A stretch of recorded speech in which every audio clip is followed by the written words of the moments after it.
इस वीडियो में हम लोग देखते हैं अप्रैल 2026 का करंट अफेयर्स। और ये करंट अफेयर्स केजीएस संस्थान द्वारा लाया गया है, जो कि हमारे खान सर का है। इससे पहले की वीडियो में हम लोगों ने मई 2026 का करंट अफेयर्स देखा है। इसमें सबसे पहले है हम लोग राष्ट्रीय करंट अफेयर्स को देखेंगे। बिहार में भाजपा के पहले मुख्यमंत्री बने हैं सम्राट चौधरी। बिहार के राजनीतिक इतिहास में पहली बार भारतीय जनता पार्टी के नेतृत्व में सरकार का गठन हुआ। सम्राट चौधरी ने 15 अप्रैल 2026 को 24वें मुख्यमंत्री के रूप में शपथ ली। शपथ ग्रहण बिहार के राज्यपाल लेफ्टिनेंट जनरल सैयद अता हसनैन ने सम्राट चौधरी को पद और गोपनीयता की शपथ दिलाई और यह शपथ 15 अप्रैल 2026 को लोक भवन पटना में दिलाया गया। सम्राट चौधरी बिहार के 24वें मुख्यमंत्री बने हैं और वे राज्य में भाजपा के पहले मुख्यमंत्री हैं। इस उपलब्धि के साथ बिहार भाजपा नेतृत्व वाली सरकार पाने वाली अंतिम प्रमुख हिंदी भाषी राज्य बन गया है। उत्तर प्रदेश, मध्य प्रदेश, छत्तीसगढ़, राजस्थान, उत्तराखंड, हरियाणा और दिल्ली में पहले से भाजपा सरकारें हैं। इसके बाद हम लोग देखते हैं नीतीश कुमार का इस्तीफा। लगभग 20 वर्षों तक मुख्यमंत्री रहे नीतीश कुमार ने राज्यसभा की सदस्यता ग्रहण करने के बाद 14 अप्रैल 2026 को अपने पद से त्यागपत्र दे दिया था। उनके इस्तीफे के बाद तत्कालीन उप मुख्यमंत्री सम्राट चौधरी को सर्वसम्मति से भाजपा एनडीए विधायक दल का नेता चुना गया। नवंबर 2025 में हुए बिहार विधानसभा चुनाव में, जो कि टोटल 243 सीटों पर हुआ था, उसमें एनडीए ने 202 सीटों के साथ भारी जीत दर्ज की थी और नीतीश कुमार ने रिकॉर्ड 10वीं बार मुख्यमंत्री पद की शपथ ली थी। भाजपा के वरिष्ठ नेता प्रेम कुमार को 2 दिसंबर 2025 को बिहार विधानसभा का अध्यक्ष चुना गया था।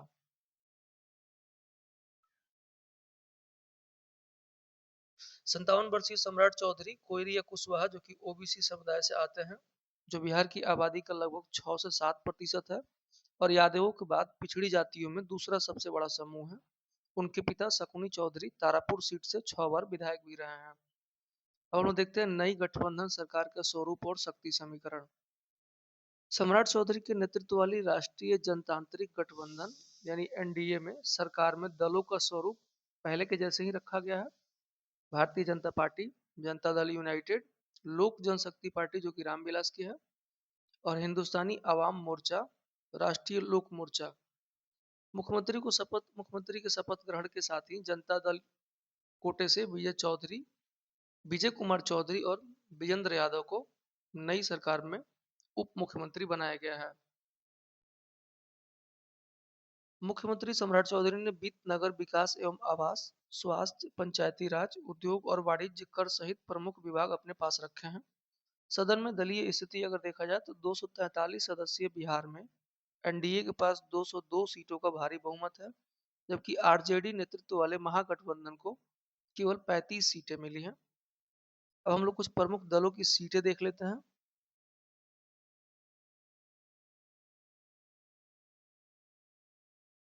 भाजपा 89 सीट, गठबंधन में सर्वाधिक इसी का सीट है। उसके बाद जनता दल यूनाइटेड का 85 सीट, उसके बाद लोक जनशक्ति पार्टी के 19 सीटें हैं। नेक्स्ट हम लोग देखते हैं हरिवंश नारायण सिंह का राज्यसभा में मनोनयन। जनता दल यूनाइटेड के वरिष्ठ नेता और पूर्व सांसद हरिवंश नारायण सिंह का लगातार 2 कार्यकाल तक राज्यसभा सदस्य बने रहने के बाद 9 अप्रैल 2026 को कार्यकाल समाप्त हुआ था। इसके ठीक अगले दिन राष्ट्रपति ने संविधान के अनुच्छेद 80 के तहत उन्हें राज्यसभा का सदस्य मनोनीत किया। देश के पूर्व मुख्य न्यायाधीश जस्टिस रंजन गोगोई का 6 वर्षीय मनोनीत सदस्य का कार्यकाल 16 मार्च 2026 को पूरा हो गया था, जिससे उच्च सदन में एक सीट खाली हो गई थी। उसी खाली सीट पर हरिवंश नारायण सिंह को मनोनीत किया गया है। इस मनोनयन के साथ राज्यसभा में राष्ट्रपति द्वारा मनोनीत होने वाले सभी 12 सीटें पूरी तरह से भर गई हैं।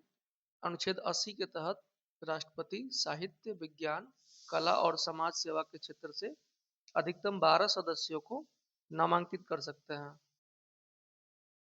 मनोनीत किए जाने के बाद हरिवंश नारायण सिंह 17 अप्रैल 2026 को राज्यसभा के उपसभापति के रूप में निर्विरोध निर्वाचित हुए हैं। संसदीय इतिहास में यह पहला अवसर है जब राज्यसभा का कोई मनोनीत सदस्य इस उच्च सदन का उपसभापति चुना गया है।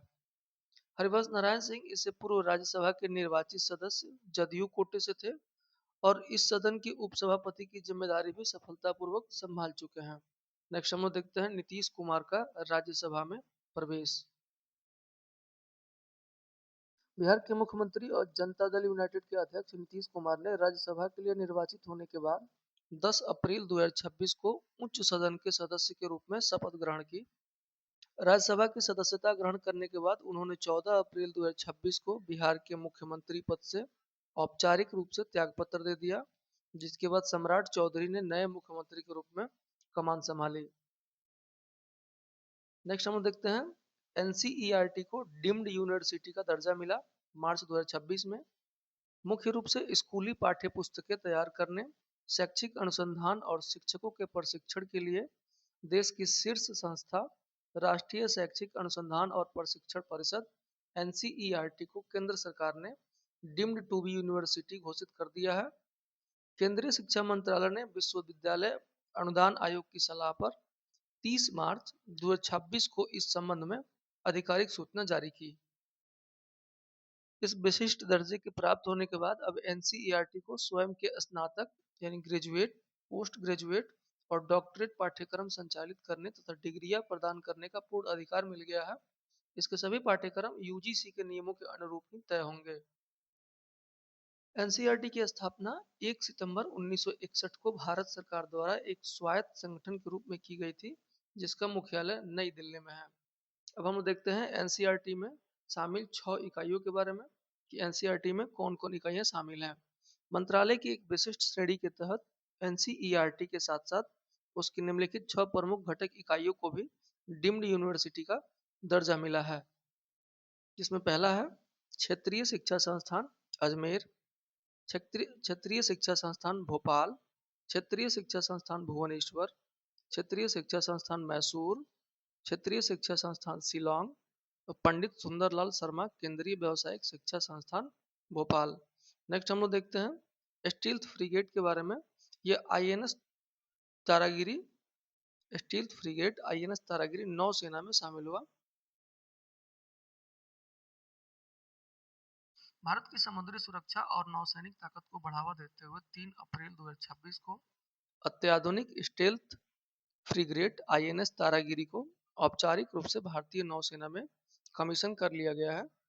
यह कार्यक्रम विशाखापत्तनम में संपन्न हुआ। इस अवसर पर रक्षा मंत्री राजनाथ सिंह, रक्षा प्रमुख सीडीएस जनरल अनिल चौहान, नौसेना प्रमुख एडमिरल दिनेश त्रिपाठी और पूर्वी कमान के वाइस एडमिरल संजय भल्ला उपस्थित थे। इसके नामकरण के इतिहास के बारे में देखें तो भूतपूर्व लिएंडर श्रेणी के युद्धपोत आईएनएस तारागिरी के नाम पर ही किया गया है, जिसने 16 मई 1980 से 27 जून 2013 तक कुल 33 वर्षों तक भारतीय नौसेना में अपनी सेवाएं दी थी। इसकी तकनीकी विशेषताएं और मारक क्षमता के बारे में अगर हम लोग देखें तो इस युद्धपोत का निर्माण मझगांव डाक शिप बिल्डर्स लिमिटेड मुंबई द्वारा किया गया है। यह 75% से अधिक स्वदेशी सामग्री के साथ आत्मनिर्भर भारत का सबसे बड़ा उदाहरण है। प्रोजेक्ट और समय सीमा के बारे में हम लोग देखें तो इसका निर्माण प्रोजेक्ट 17A के तहत किया गया।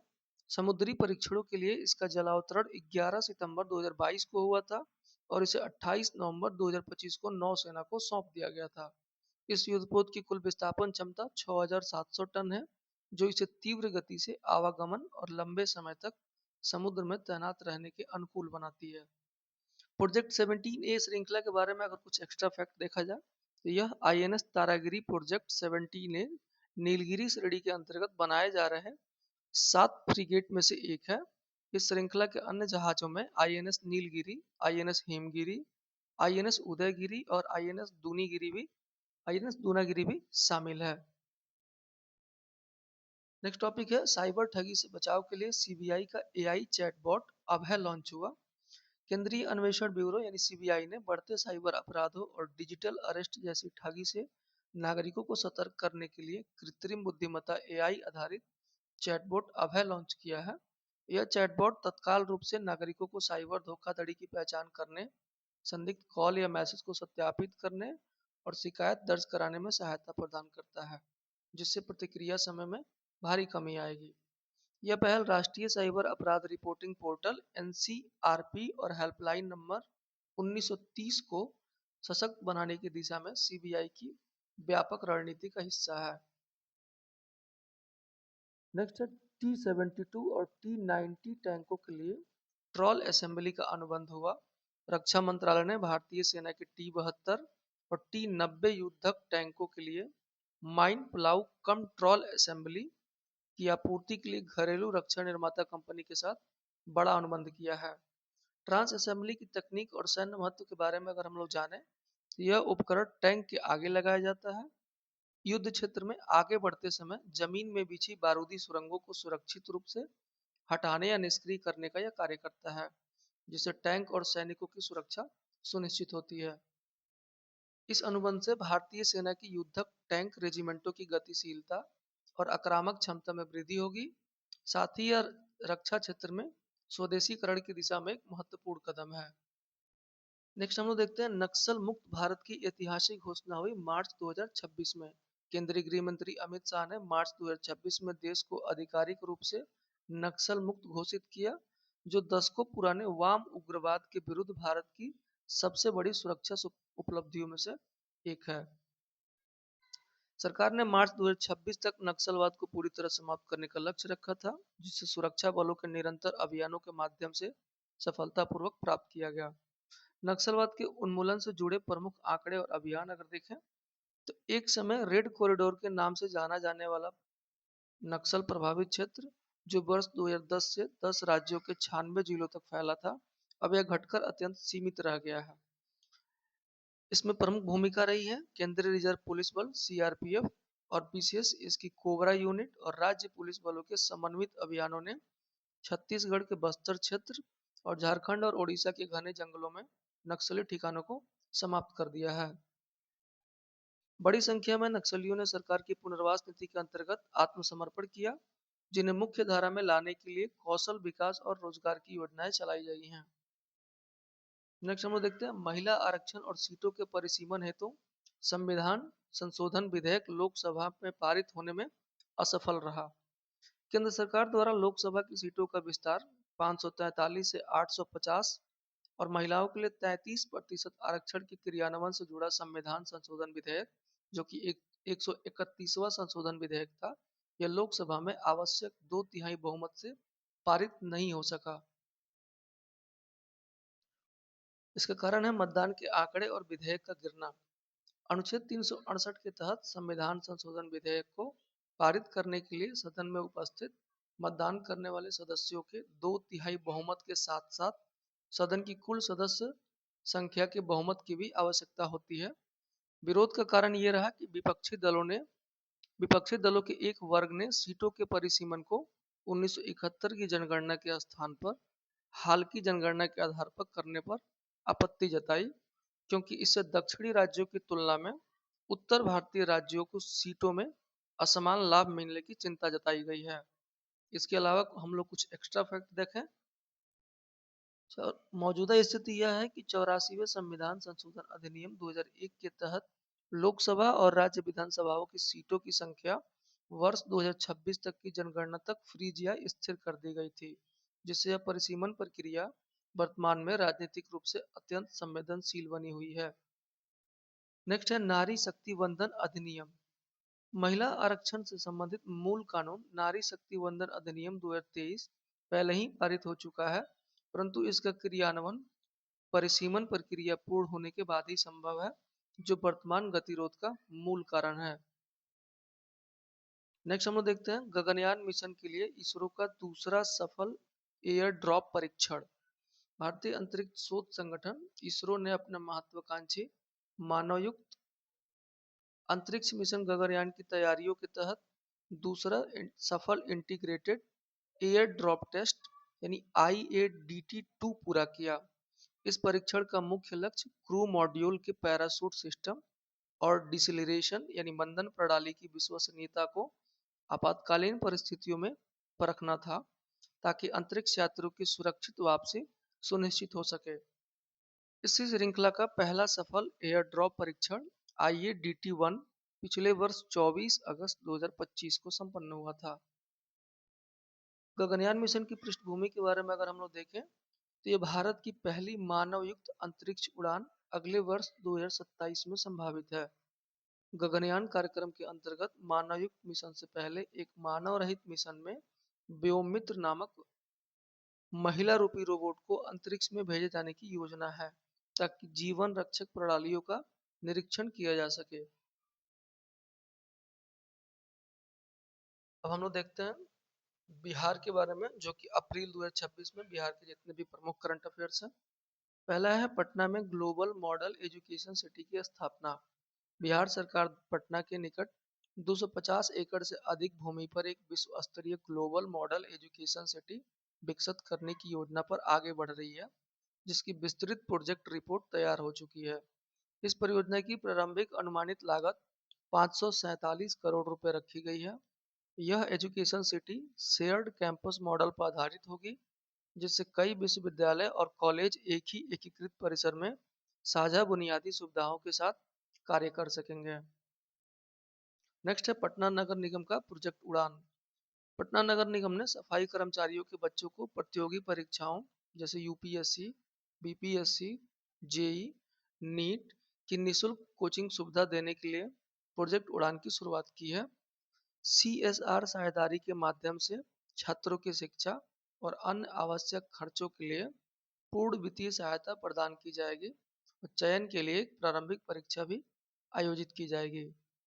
नेक्स्ट हम लोग देखते हैं बिहार में रेल अधोसंरचना का विस्तार 2026-27 के बजट में।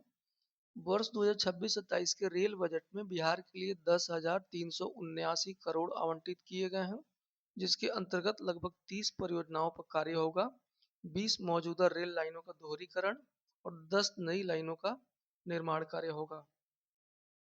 डीडीयू पटना झाझा कॉरिडोर क्षमता बढ़ाने और भीड़भाड़ कम करने के लिए तीसरी व चौथी रेल लाइन को मंजूरी मिल गई है। कहाँ पे? तो डीडीयू पटना झाझा कॉरिडोर को। उसके बाद है पुनारक किउल लाइन विस्तार।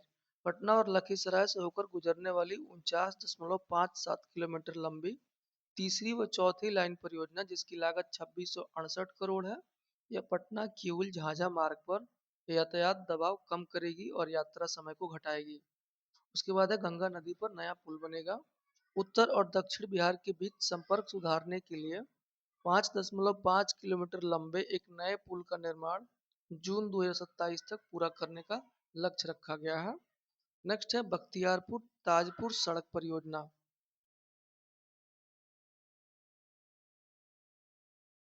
कुल 45.74 किलोमीटर सड़क का विकास किया जाएगा, जिसमें समस्तीपुर के ताजपुर की ओर 41.25 किलोमीटर और बख्तियारपुर पटना की ओर 4.5 किलोमीटर सड़क शामिल है। यह परियोजना बख्तियारपुर में NH-31 को ताजपुर में NH-28 से जोड़ेगी, जिससे झारखंड और पश्चिम बंगाल जैसे राज्यों से संपर्क मजबूत होगा। नेक्स्ट हम लोग देखते हैं तरारी भोजपुर में सुधा का मिल्क चिलिंग सेंटर खुला। भोजपुर जिले के तरारी में 50,000 लीटर प्रतिदिन क्षमता का एक मिल्क लीचिंग सेंटर सुधा द्वारा स्थापित किया जाएगा, जिसके लिए बिहटा औद्योगिक क्षेत्र में लगभग 5 एकड़ भूमि आवंटित की गई है। सुधा वर्तमान में भोजपुर जिले के लगभग 32,000 किसानों से प्रतिदिन लगभग 1.5 लाख लीटर दूध की खरीद करता है। तरारी और आसपास के क्षेत्रों जैसे करकट, नासरीगंज, विक्रमगंज में उचित लीचिंग और मार्केटिंग सुविधा की कमी के कारण किसानों को नुकसान या कम दाम मिलता था। नेक्स्ट हम लोग देखते हैं अल्पसंख्यक मंत्रालय और आईआईटी पटना के बीच समझौता। पीएम विकास योजना के अंतर्गत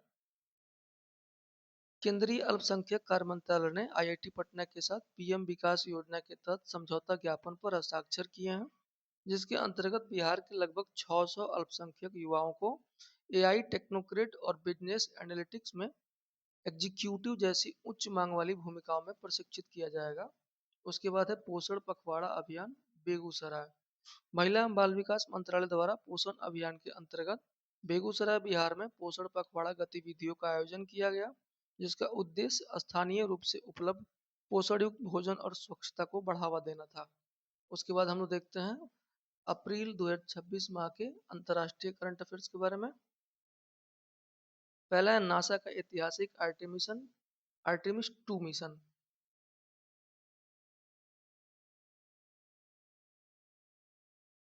अमेरिकी अंतरिक्ष एजेंसी नासा ने वर्ष 1972 के अपोलो 17 के बाद लगभग 54 वर्षों के लंबे अंतराल के पश्चात चंद्रमा के लिए अपने पहले मानव युक्त मिशन आर्टेमिस 2 को रवाना किया। इस मिशन को भारतीय समयानुसार 2 अप्रैल 2026 को तथा अमेरिकी समयानुसार 1 अप्रैल की शाम को अमेरिका के फ्लोरिडा के केप केनेवरल स्थित केनेडी स्पेस सेंटर से प्रक्षेपित किया गया। अंतरिक्ष यात्रियों को दुनिया के सबसे शक्तिशाली रॉकेट स्पेस लॉन्च सिस्टम के जरिए ओरियन कैप्सूल में अंतरिक्ष भेजा गया। ओरियन को विशेष रूप से गहरे अंतरिक्ष अभियानों में यात्रियों की सुरक्षा और जीवन रक्षा के लिए डिजाइन किया गया है। इसके चालक दल के बारे में अगर हम लोग देखें तो इस ऐतिहासिक मिशन के अंतर्गत चंद्रमा की कक्षा में एक महिला और एक अश्वेत अंतरिक्ष यात्री सहित कुल 4 अंतरिक्ष यात्री भेजे जाएंगे। इन चारों का हम लोग नाम देख लेते हैं। तो पहले हैं रीड वाइजमैन जो कि नासा के कमांडर हैं। उसके बाद है विक्टर ग्लोवर, ये पायलट हैं और पहले अश्वेत अंतरिक्ष यात्री हैं नासा के। उसके बाद है क्रिस्टीना कोच, ये महिला अंतरिक्ष यात्री हैं, ये भी नासा की हैं। उसके बाद है जेरेमी हैंसन, ये अंतरिक्ष यात्री हैं कनाडा अंतरिक्ष एजेंसी के। उसके बाद हम लोग देखते हैं मिशन का कारनामा, मिशन का सफरनामा और नया विश्व रिकॉर्ड। ओरियन कैप्सूल को इसके चालक दल द्वारा इंटीग्रिटी नाम दिया गया। लॉन्च के 25 घंटे के बाद ट्रांस लूनर इग्निशन व बर्न प्रक्रिया से इसने पृथ्वी की कक्षा छोड़ी। 7 अप्रैल 2026 को चंद्रमा का चक्कर लगाते हुए ओरियन पृथ्वी से 4,06,771 किलोमीटर की दूरी पर था। यह मनुष्यों द्वारा अंतरिक्ष में पृथ्वी से तय की गई अब तक की सर्वाधिक दूरी का नया विश्व रिकॉर्ड है। इससे पूर्व 1970 में अपोलो 13 ने 4,171 का रिकॉर्ड बनाया था। चंद्रमा से लौटते समय 10 अप्रैल को वायुमंडल में प्रवेश के दौरान इसकी गति लगभग 39,000 किलोमीटर घंटा थी, जिससे घर्षण के कारण बाहरी तापमान 2760 डिग्री तक पहुंच गया था। हीट शील्ड के सफल प्रदर्शन और पैराशूट खुलने के बाद 11 अप्रैल 2026 को सुबह लगभग 5 बजे भारतीय समय के अनुसार अमेरिका के सैन डिएगो तट पर प्रशांत महासागर में इसकी सुरक्षित लैंडिंग हुई। नेक्स्ट हम लोग देखते हैं आर्टेमिस कार्यक्रम के विभिन्न चरण और भविष्य के लक्ष्य। नासा का अंतिम लक्ष्य चंद्रमा पर वैज्ञानिकों के रहने के लिए एक अस्थायी बेस बनाना और वहां के संसाधनों का दोहन करना है। पहला है आर्टेमिस 1 जो नवंबर दिसंबर 2022 में लॉन्च हुआ। यह मानव रहित था। 16 नवंबर को लॉन्च हुआ और 11 दिसंबर 2022 को सुरक्षित वापसी हो गई और प्रणालियों की सुरक्षा जांच भी हुई। और दूसरा है आर्टेमिस 2, इसकी समय अवधि अप्रैल 2026 है। यह भी मानव युक्त है। आर्टेमिस 1 मानव रहित था और आर्टेमिस 2 मानव युक्त है। चंद्रमा की सतह पर यह नहीं उतरा है और कक्षा में लाइफ सपोर्ट सिस्टम की जांच करेगा। उसके बाद है आर्टेमिस 3, ये 2027 में संभावित है और इसी में 4 अंतरिक्ष यात्री भेजे जाएंगे, जिनमें 2 चंद्रमा की सतह पर उतरेंगे। ये 1972 के बाद पहली बार बर्फ या जल की खोज करेगा। नेक्स्ट हम लोग देखते हैं जनरल मिन आंग हाइंग म्यांमार के निर्वाचित राष्ट्रपति बने हैं अप्रैल 2026 में। फरवरी 2021 में लोकतंत्र समर्थक नेता आंग सान सू की चुनी हुई सरकार का तख्ता पलटकर सत्ता हथियाने वाले म्यांमार के सैन्य कमांडर जनरल मिन आंग हाइंग अब देश के राष्ट्रपति बन गए हैं। लगभग 5 वर्षों के कड़े सैन्य शासन के बाद 3 अप्रैल 2026 को म्यांमार की संसद ने उन्हें देश का नया राष्ट्रपति चुन लिया। इस पद का चुनाव लड़ने के लिए उन्होंने पहले अपने सैन्य प्रमुख का पद छोड़ दिया था। निर्वाचन के पश्चात मिन आंग हाइंग ने 10 अप्रैल 2026 को म्यांमार की राजधानी नेपियडा में देश के 11वें राष्ट्रपति के रूप में आधिकारिक शपथ ग्रहण की और चुनाव में दूसरे और तीसरे स्थान पर रहे दोनों उम्मीदवारों को नियमानुसार देश का उपराष्ट्रपति घोषित किया गया है। नेक्स्ट देखते हैं राष्ट्रपति के रूप में इनका पहला संबोधन और नीतिगत रुख। नए राष्ट्रपति के रूप में अपने पहले ही देश के संबोधन में मिन आंग हाइंग ने म्यांमार में लोकतंत्र और शांति को अपनी सरकार की मुख्य प्राथमिकता बताया। उन्होंने दक्षिण पूर्वी एशियाई देशों के संगठन आसियान के साथ म्यांमार के तनावपूर्ण संबंधों को एक बार फिर सामान्य और प्रगाढ़ करने का वादा किया, क्योंकि म्यांमार आसियान का एक अस्थायी सदस्य देश है। म्यांमार के राष्ट्रपति द्वारा 4500 से अधिक आम कैदियों को माफी दी गई। म्यांमार के नवनिर्वाचित राष्ट्रपति मिन आंग हाइंग ने पदभार संभालने के मात्र एक सप्ताह के बाद अप्रैल 2026 में देश के पारंपरिक नव वर्ष के अवसर पर 179 विदेशियों सहित कुल 4500 से अधिक कैदियों को आम माफी यानी क्षमादान देते हुए जेलों से तुरंत रिहा करने के आदेश जारी किए। सभी 179 विदेशी नागरिकों को म्यांमार से उनके देश में निर्वासित किया जा रहा है। इस आम माफी के तहत सबसे प्रमुख रिहाई म्यांमार के पूर्व अपदस्थ राष्ट्रपति विन मिंट की हुई है। विन मिंट 2018 से म्यांमार के राष्ट्रपति थे, लेकिन फरवरी 2021 के सैन्य तख्तापलट के दौरान सेना ने उन्हें गिरफ्तार कर लिया था और 12 वर्ष की कारावास की सजा सुनाई थी, जिसे अब नए राष्ट्रपति ने माफ कर दिया है। फरवरी 2021 के सैन्य विद्रोह के समय गिरफ्तार की गई म्यांमार सरकार की तत्कालीन स्टेट काउंसलर आंग सान सू की जेल से पूर्ण रिहाई नहीं हुई है, केवल उनकी सजा में कटौती की गई है। वर्तमान में उनकी उम्र 80 वर्ष है। नेक्स्ट हम लोग देखते हैं हंगरी में ऐतिहासिक सत्ता परिवर्तन और पीटर माग्यार नए प्रधानमंत्री बने हंगरी के। हंगरी में 12 अप्रैल 2026 को संपन्न हुए संसदीय चुनावों ने देश के राजनीतिक परिदृश्य को पूरी तरह बदल दिया और पिछले 16 वर्षों 2010 से लगातार सत्ता में रहे दक्षिणापंथी राष्ट्रवादी प्रधानमंत्री विक्टर आरबान और उनकी पार्टी डिफेस को करारी शिकस्त का सामना करना पड़ा। राजनीतिक विश्लेषकों के अनुसार आरबान के लंबे शासनकाल में चुनावी क्षेत्र में हेरफेर, मीडिया पर कड़ा नियंत्रण और राजनीतिक भाई भतीजावाद के कारण देश में लोकतंत्र कमजोर हो रहा था, जिसे कई बार सॉफ्ट तानाशाही भी कहा गया। पीटर माग्यार और टिस्जा पार्टी की प्रचंड जीत। कभी विक्टर आरबान के सहयोगी रहे, अब विपक्ष के मुख्य चेहरा बने पीटर माग्यार के नेतृत्व वाली टिस्जा पार्टी ने चुनाव में शानदार प्रदर्शन करते हुए 2/3 बहुमत हासिल किया है और टिस्जा पार्टी को 53.6% वोट मिले हैं और 138 सीटें मिली हैं। भारी बहुमत के बाद राष्ट्रपति तामस सुल्यूक के प्रस्ताव पर संसद ने 9 मई 2026 को पीटर माग्यार को आधिकारिक तौर पर हंगरी का नया प्रधानमंत्री चुन लिया है। उसके बाद हम लोग देखते हैं उपराष्ट्रपति सीपी राधाकृष्णन की ऐतिहासिक श्रीलंका यात्रा। भारत के उपराष्ट्रपति सीपी राधाकृष्णन ने 19-20 अप्रैल 2026 को श्रीलंका की 2 दिवसीय आधिकारिक यात्रा की और द्विपक्षीय संबंधों के इतिहास में भारत के किसी उपराष्ट्रपति की पहली आधिकारिक यात्रा थी। इससे पहले अक्टूबर 2020 में तत्कालीन उपराष्ट्रपति एम वेंकैया नायडू श्रीलंका गए थे, लेकिन वह श्रीलंका के पूर्व प्रधानमंत्री सिरिमावो भंडारनायके के निधन पर शोक व्यक्त करने के लिए गए थे, द्विपक्षीय वार्ता के लिए नहीं।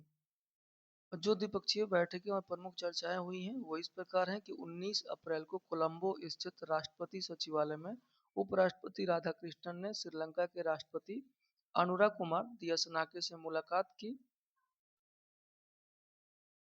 और श्रीलंका की सहायता से चल रही विकास परियोजनाओं की समीक्षा की। नवंबर-दिसंबर 2025 में आए विनाशकारी दितवा चक्रवात के कारण क्षतिग्रस्त हुई उत्तरी रेलवे लाइन के पुनर्निर्माण पर संतोष व्यक्त किया, जो भारत सरकार के $50 लाख के अनुदान से पूरा हुआ। साथ ही 3 नए बेली पुलों के पूरी होने पर भी सराहना की गई। भारतीय उपराष्ट्रपति ने श्रीलंका सरकार के भारत के नेतृत्व वाले अंतर्राष्ट्रीय बिग कैट अलायंस में शामिल होने के निर्णय का भी स्वागत किया। हम देखते हैं भारतीय मूल के तमिलों की घोषणाएं। भारतीय मूल के तमिलों के लिए जो घोषणाएं हुई हैं, उपराष्ट्रपति ने भारतीय मूल के तमिल नेताओं को ओसीआई कार्ड प्रक्रिया सरल बनाने और Ceylon state workers education trust छात्रवृत्ति योजना के विस्तार की घोषणा की। यह भारत की 2 प्रमुख नीतियों को सुदृढ़ करती है। पहला है पड़ोसी पहले नीति और दूसरा है महासागर विजन। अब हम देखते हैं ऑस्ट्रिया के चांसलर क्रिश्चियन स्टाकर की भारत यात्रा। प्रधानमंत्री मोदी के निमंत्रण पर ऑस्ट्रिया के चांसलर क्रिश्चियन स्टाकर ने 15 से 17 अप्रैल 2026 को भारत की आधिकारिक यात्रा की। यह न केवल भारत की बल्कि पूरे एशिया महाद्वीप की उनकी पहली आधिकारिक यात्रा थी। प्रमुख निर्णय और रणनीतिक समझौते के बारे में अगर हम लोग देखें तो इस यात्रा के दौरान भारत और ऑस्ट्रिया के बीच 6 महत्वपूर्ण समझौतों पर हस्ताक्षर किए गए। पहला है फास्ट ट्रैक मैकेनिज्म। भारत और ऑस्ट्रेलियाई कंपनियों के लिए निवेश को सरल बनाने हेतु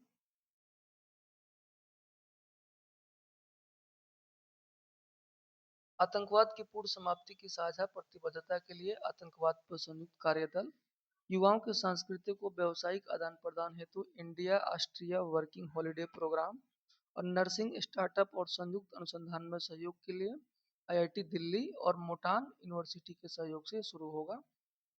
पिछले 10 वर्षों में दोनों देशों के बीच व्यापार बढ़कर 3 अरब डॉलर तक पहुंच गया है। लगभग 160 ऑस्ट्रियाई कंपनियां भारत में सेमीकंडक्टर, नवीकरणीय ऊर्जा, ऑटोमोबाइल क्षेत्रों में सक्रिय हैं। चांसलर स्टाकर ने राष्ट्रपति द्रौपदी मुर्मू से मुलाकात की, जिन्होंने बताया कि यह भारत यात्रा ईयू मुक्त व्यापार समझौते के तुरंत बाद हो रही है।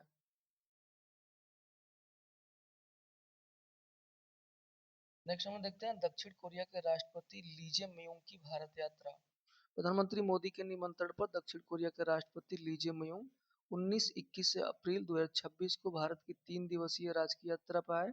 जून 2025 में पदभार संभालने के बाद उनकी पहली भारत यात्रा थी और 8 वर्षों के बाद किसी दक्षिण कोरियाई राष्ट्रपति का पहला भारत दौरा था। इस दौरान कुछ द्विपक्षीय शिखर वार्ता हुई। दोनों नेताओं ने वर्ष 2009 के व्यापक आर्थिक भागीदारी समझौते को अपग्रेड करने के लिए वार्ता पुनः प्रारंभ करने पर सहमति व्यक्त की। वर्तमान द्विपक्षीय व्यापार 27 अरब डॉलर है, जिसे 2030 तक 50 अरब डॉलर तक पहुंचाने का लक्ष्य रखा गया है, जिसके लिए 18% प्रतिवर्ष वृद्धि दर आवश्यक है। दक्षिण कोरियाई एसएमईएस को निवेश के अनुकूल परिवेश देने हेतु प्लग एंड प्ले सुविधाओं से लैस एक विशेष टाउनशिप स्थापित होगी और भारत कोरिया वित्तीय मंच, इंडिया कोरिया डिजिटल वित्त और औद्योगिक सहयोग समिति की शुरुआत की गई। कुल 15 समझौते ज्ञापनों का आदान प्रदान हुआ, जिनमें बंदरगाह सहयोग, विज्ञान प्रौद्योगिकी व खेल साझेदारी और 2026 से 2030 सांस्कृतिक आदान प्रदान कार्यक्रम शामिल है। नेक्स्ट हम देखते हैं टाइम की वर्ष यानी टाइम पत्रिका के वर्ष 2026 की विश्व के 100 सर्वाधिक प्रभावशाली लोगों की सूची। अमेरिकी पत्रिका टाइम मैगजीन ने अप्रैल 2026 के अंक में टाइम 100 2026 सूची जारी की, जिनमें 6 श्रेणियां हैं: कलाकार, अग्रदूत, नेता, अन्वेषक, आइकन्स और टाइटन्स। पिछले वर्ष 2025 टाइम की इस मुख्य सूची में किसी भी भारतीय चेहरे को स्थान नहीं मिल सका था। विभिन्न श्रेणियों के प्रमुख वैश्विक नाम हैं जो इस प्रकार हैं। लीडर्स कैटेगरी में 24 नाम हैं: Donald Trump, Xi Jinping, Pope Leo 14, Claudia Sheinbaum Mexico की, Benjamin Netanyahu, Mark Carney Canada के हैं और सनाई तकाकाची जापान के। भारत के किसी राजनीतिक नेता का नाम सूची में नहीं है, परंतु नेपाल के युवा प्रधानमंत्री बलेंद्र शाह, जिन्होंने जेनजी विरोध प्रदर्शनों के बाद पद संभाला है, और बांग्लादेश के नवनिर्वाचित प्रधानमंत्री तारिक रहमान को लीडर्स में जगह मिल गई है। सुंदर पिचाई, वेन स्टिलर, जो साल्डना और स्कॉटी शेफलर को टाइटंस कैटेगरी में नामित किया गया है, और सीसी वेई जो कि टीएसएमसी के सीईओ हैं और सारा फ्रियार जो कि ओपन एआई के सीएफओ हैं, इनको अग्रदूत श्रेणी में नामित किया गया है। और कलाकार श्रेणी में रणबीर कपूर, क्लेयर डेंस और डकोटा जॉनसन को नामित किया गया है। नेक्स्ट हम लोग देखते हैं time 100 next India. Time CEO Jessica Sibley और रिलायंस फाउंडेशन की संस्थापक अध्यक्ष नीता अंबानी ने 23 अप्रैल 2026 को न्यूयॉर्क में इस सूची की घोषणा की। यह टाइम 100 नेक्स्ट फ्रेंचाइजी का पहला अंतर्राष्ट्रीय संस्करण है, जिसका समारोह दिसंबर 2026 में मुंबई में होगा। नेक्स्ट हम लोग देखते हैं जापान ने घातक हथियारों के निर्यात से हटाया ऐतिहासिक प्रतिबंध। द्वितीय विश्व युद्ध के बाद से लागू अपनी शांतिवादी नीति में बड़ा बदलाव करते हुए जापान ने अपने विकसित घातक हथियारों के निर्यात पर लगा प्रतिबंध हटा लिया है। यह निर्णय पीएम सनाई तकाकाची की अध्यक्षता में 21 अप्रैल 2026 की कैबिनेट बैठक में लिया गया। इसका कारण यह है कि चीन की बढ़ती सैन्य आक्रामकता और उत्तर कोरिया के परमाणु मिसाइल परीक्षणों के बीच घरेलू हथियार उद्योग को मजबूत करने के इरादे से। इसके निर्यात के नियम और सीमाएं हैं: लड़ाकू विमान, युद्धपोतों और सैन्य ड्रोन जैसे घातक हथियारों का निर्यात केवल उन 17 देशों तक सीमित रहेगा जिनके साथ जापान का रक्षा उपकरण और तकनीकी हस्तांतरण समझौता है। पुरानी नीति में निर्यात केवल 5 गैर घातक क्षेत्रों तक सीमित था, जैसे बचाव, परिवहन, सतर्कता, निगरानी और बारूदी सुरंगें हटाना। ऑस्ट्रेलिया और अमेरिका ने इसका स्वागत किया और हिंद प्रशांत में शक्ति संतुलन की दृष्टि से चीन ने इसे 1947 के शांतिवादी संविधान की भावना के विरुद्ध बिताकर तीखी आलोचना की। नेक्स्ट हम लोग देखते हैं अमेरिका, इजराइल व ईरान युद्ध विराम और समुद्री संकट। अमेरिका, इजराइल और ईरान के बीच 28 फरवरी 2026 से सैन्य संघर्ष शुरू हुआ था, जिसका वैश्विक अर्थव्यवस्था व तेल आपूर्ति पर गंभीर असर पड़ा। युद्ध के 40वें दिन 8 अप्रैल 2026 को राष्ट्रपति ट्रंप ने 2 सप्ताह के युद्ध विराम की घोषणा की। वार्ता की विफलता और युद्ध विराम का अनिश्चितकालीन विस्तार के बारे में अगर हम लोग देखें तो 11 से 12 अप्रैल 2026 को पाकिस्तान के इस्लामाबाद में शांति वार्ता का पहला दौर निष्फल रहा। 22 अप्रैल को समाप्त होने वाली डेडलाइन से ठीक पहले 21 अप्रैल को ट्रंप ने युद्ध विराम को अनिश्चित काल के लिए बढ़ाने की घोषणा की। अमेरिका के 1973 के युद्ध शक्ति अधिनियम के तहत राष्ट्रपति संसद की मंजूरी के बिना केवल 60 दिनों तक सेना युद्ध में भेज सकते हैं और यह अवधि 1 मई 2026 को समाप्त होने जा रही थी। और ईरान की कुछ 10 प्रमुख शर्तें हैं, जैसे सैन्य हमले पूर्ण रूप से बंद करना, होर्मुज जलडमरू मध्य पर ईरान का संप्रभु नियंत्रण, यूरेनियम संवर्धन अधिकारों की अंतर्राष्ट्रीय मान्यता और सभी अमेरिकी प्रतिबंध हटाना और फारस की खाड़ी से अमेरिकी सेना की पूर्ण वापसी सहित ये सभी 10 शर्तें हैं जो ईरान ने रखी थी। ईरान ने वैश्विक तेल व्यापार में के सबसे महत्वपूर्ण जलमार्ग होर्मुज जलडमरू मध्य से व्यापारिक जहाजों के गुजरने पर पुनः कड़े प्रतिबंध लगा दिए हैं।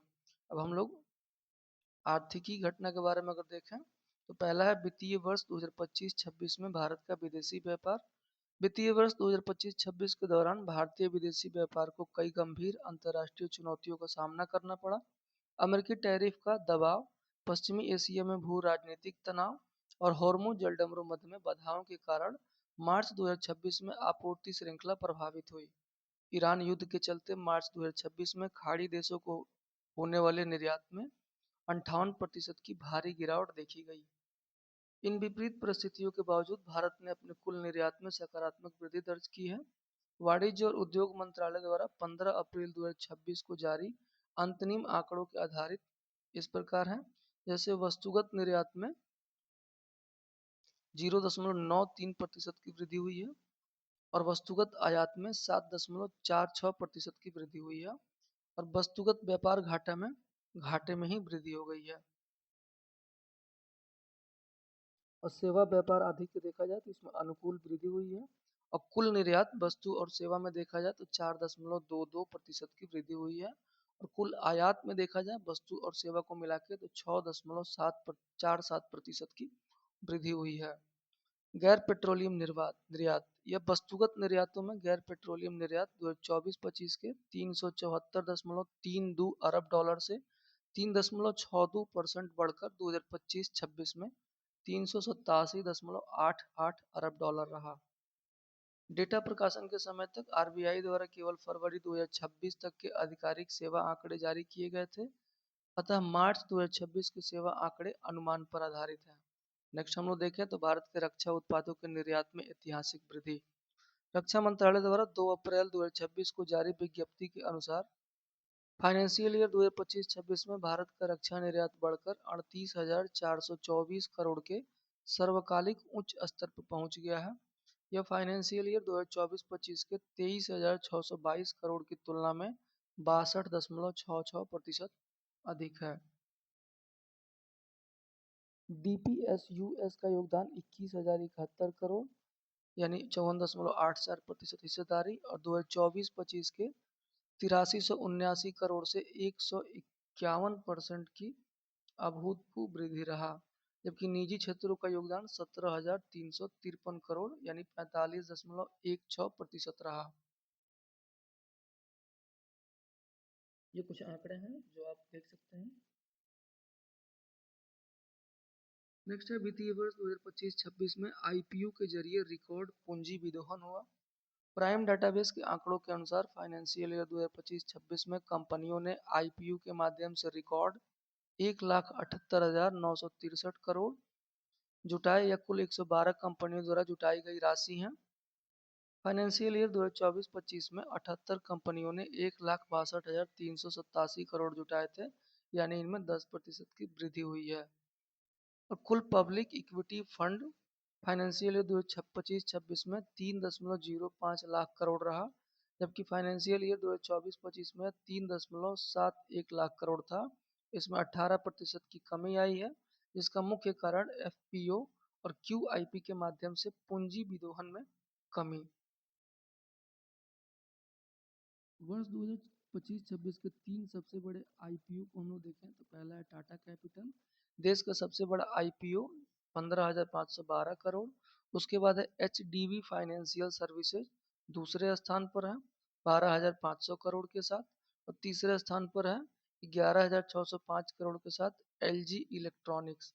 नेक्स्ट हम लोग देखें तो फसल वर्ष 2025-26 में देश में बागवानी उत्पादन, इसका प्रथम अग्रिम अनुमान अगर देखें हम लोग तो कृषि एवं किसान कल्याण मंत्रालय ने फसल वर्ष 2025-26 जुलाई जून के लिए बागवानी फसलों के क्षेत्र और उत्पादन के पहले अग्रिम अनुमान मार्च 2026 में जारी किए। कुल क्षेत्र 30.13 मिलियन हेक्टेयर और कुल उत्पादन 370.85 मिलियन टन है, जो कि एक मामूली वृद्धि है। यहाँ कुछ आंकड़े हैं, इसको हम देख लेते हैं। 2025-26 का अनुमान मिलियन टन कितना है, तो फल का है 118.68, सब्जियों में है 216.16, प्याज में है 27.31 और आलू में है 58.45 मिलियन टन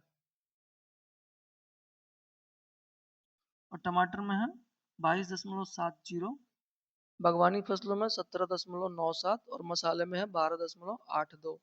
नेक्स्ट हम लोग देखते हैं वैश्विक वित्तीय संस्थानों द्वारा भारत की जीडीपी वृद्धि दर के पूर्वानुमान में संशोधन। अप्रैल 2026 में विश्व बैंक, एशियाई बैंक यानी एडीबी और आईएमएफ ने भारत की आर्थिक वृद्धि दर के पूर्वानुमानों में सकारात्मक संशोधन किए। अमेरिकी टैरिफ दबाव में कमी आई और मजबूत घरेलू मांग और नए व्यापार समझौते इसका मुख्य कारण रहे। यहाँ कुछ आंकड़े दिए गए हैं, या संस्थान फाइनेंशियल ईयर के पूर्वानुमान और एक्स्ट्रा फैक्ट है। जैसे विश्व बैंक, इसका अनुमान है 6.6% और पहले 6.5% था।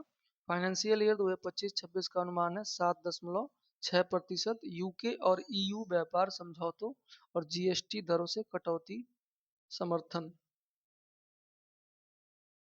उसके बाद है एडीबी, इसका पूर्वानुमान था 6.9%, जबकि पहले 6.5% था। और फाइनेंशियल ईयर 2027-28 के लिए 7.3% का अनुमान है और घरेलू मांग में मजबूती होगी। और तीसरा है आईएमएफ, इसका अनुमान 6.5% था, पहला अनुमान 6.4% था। फाइनेंशियल ईयर 2027-28 के लिए भी 6.5% है, यानी ये स्थिर है। और अमेरिकी टैरिफ 50% से 10% किए जाने का सकारात्मक असर दिखा है।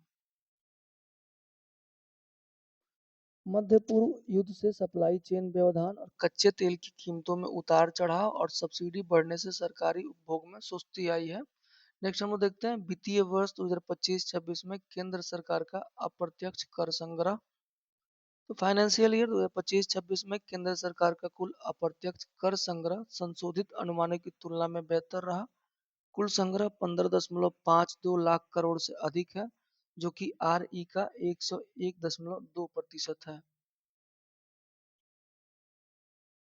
स्वास्थ्य और राष्ट्रीय सुरक्षा अधिनियम 2025 के तहत पान मसाला या गुटखा पर 1 फरवरी 2026 से लागू यह उपकर फाइनेंशियल ईयर 2025-26 में 2330 करोड़ के आरई से 63% कम वसूला गया। फाइनेंशियल ईयर 2026-27 के लिए 14,000 करोड़ का लक्ष्य रखा गया है।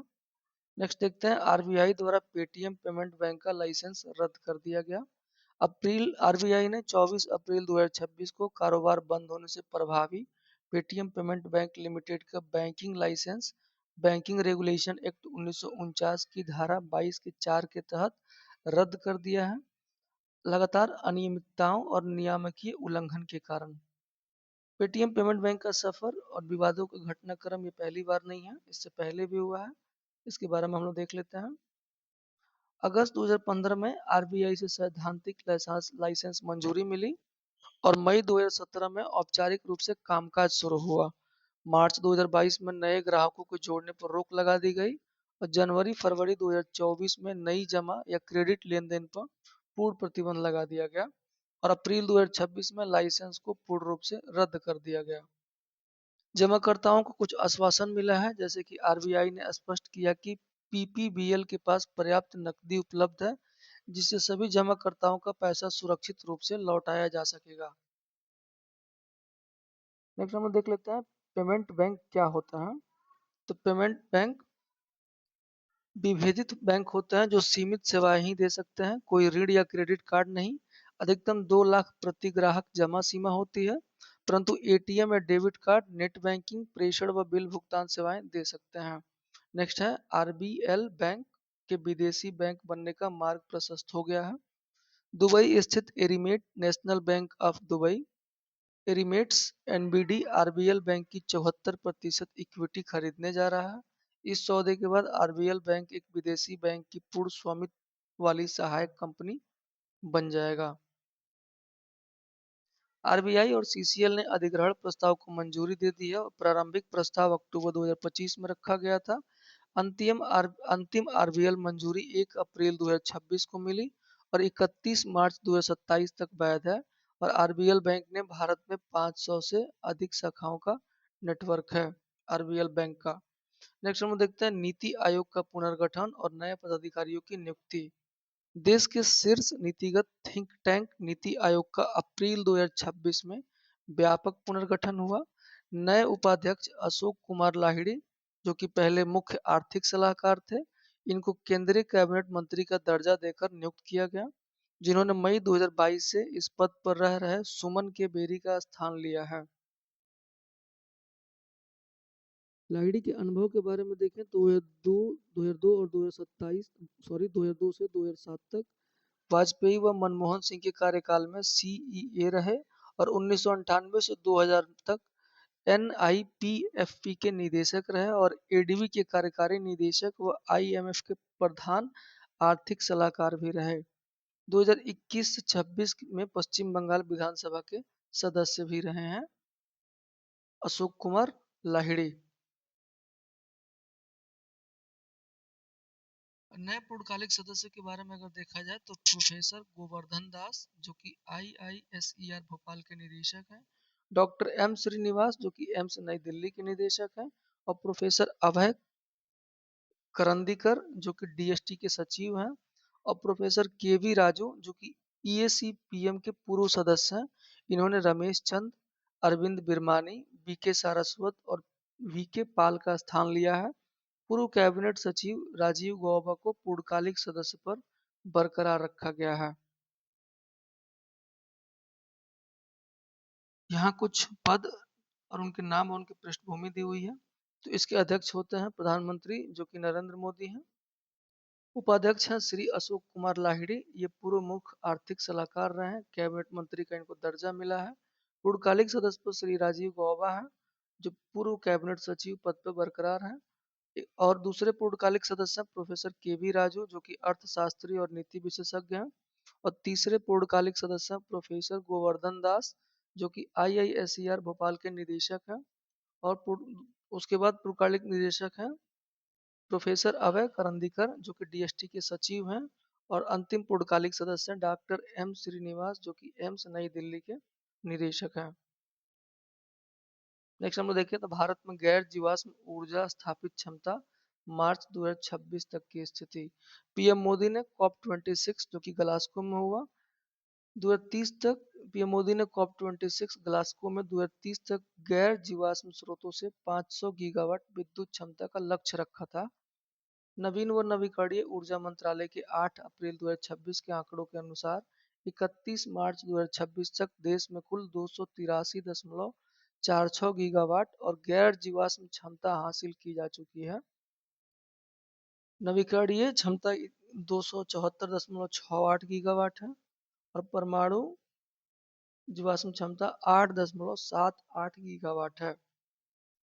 केवल फाइनेंशियल ईयर 2025-26 में ही गैर जीवाश्म क्षमता में 55.29 गीगावाट की रिकॉर्ड वृद्धि दर्ज की गई है, जो किसी भी एक वर्ष में सर्वाधिक हुई वृद्धि है। हम देखते हैं नवीकरणीय ऊर्जा स्रोत और स्थापित क्षमता। सौर ऊर्जा की स्थापित क्षमता है 150.26 गीगावाट। पवन ऊर्जा की स्थापित क्षमता है 56.09 गीगावाट। और वृहद जल विद्युत की स्थापित क्षमता 51.41 गीगावाट। जैव ऊर्जा की स्थापित क्षमता 11.75 गीगावाट। और लघु जल विद्युत की स्थापित क्षमता है 5.17 गीगावाट।